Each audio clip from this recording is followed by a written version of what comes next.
निर्दोषों को प्रताड़ित किया जाता है, बेगुनाहों को बिना मतलब इस कानून की आड़ में पकड़कर जेल में डाल दिया जाता है। वो बिहार में नहीं है। तीसरे नंबर की पार्टी जो बिहार में बन गई हो, ये जाएंगे उत्तर प्रदेश में चुनाव लड़ने, जब बिहार की जनता आपको पूछती नहीं है। नमस्कार, मैं अंतोष कुमार और आप देख रहे हैं देसी बिहार।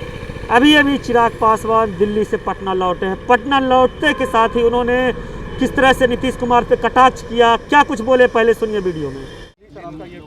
मुख्यमंत्री जी का गृह जिला है ये, और गृह जिला होने के बावजूद अगर इस तरीके की घटना उन्हीं के गृह जिले में आती है, जहाँ पे संभवतः माना जाता है कि भैया शासन प्रशासन तंत्र बहुत मुस्तैद रहना चाहिए, क्योंकि वो अपने गृह जिला को लेकर ज़्यादा चिंतित रहते होंगे, पर उसके बावजूद अगर वहाँ से ऐसी खबरें आती हैं तो ये दर्शाता है कि किस तरीके से जहरीली शराब का निर्माण का जो धंधा है वो अपनी जड़ों को कितना मजबूत कर चुका है।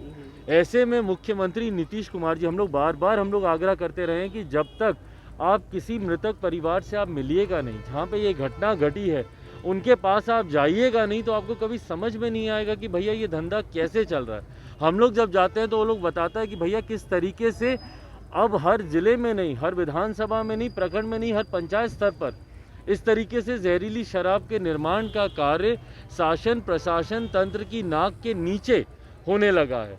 पर उसके बावजूद भी अगर उनके ऊपर कोई कार्रवाई नहीं होती तो ये अपने में दर्शाता है कि पूरी तरीके से संरक्षण प्राप्त है शासन प्रशासन के लोगों का। और इसमें मुख्यमंत्री नीतीश कुमार जी बंद कमरे में, एयर कंडीशन कमरे में खड़े होकर शपथ तो दिलवाते हैं, पर किसी एक मृतक परिवार से जाकर आज तक इतनी मौतें हो गई हैं, चंपारण से लेकर, गोपालगंज से लेकर, मुजफ्फरपुर से लेकर, नालंदा से लेकर, कौन सा ऐसा जिला है जहाँ पे जहरीली शराब पीने से लोगों की मृत्यु नहीं हुई हो। और एक मृतक परिवार से मुख्यमंत्री नीतीश कुमार जी ने मिलना ज़रूरी नहीं समझा।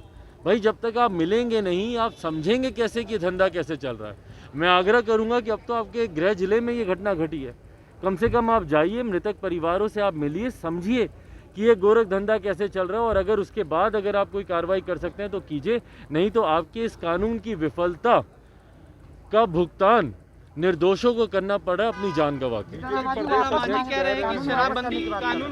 देखिए, शराबबंदी कानून का हम लोग समर्थन, वापसी का हम लोग समर्थन नहीं करते हैं। लोक जनशक्ति पार्टी रामविलास ने शुरू से कहा कि भैया ये कानून सही है, और ख़ास तौर पर बिहार जैसा प्रदेश जहाँ पे शिक्षा का इतना अभाव है, जहाँ पे सही बुरे की परख करने में लोगों को समस्या आती है, ऐसे में ज़रूरी है कि भैया शराबबंदी कानून यहाँ पर लागू हो।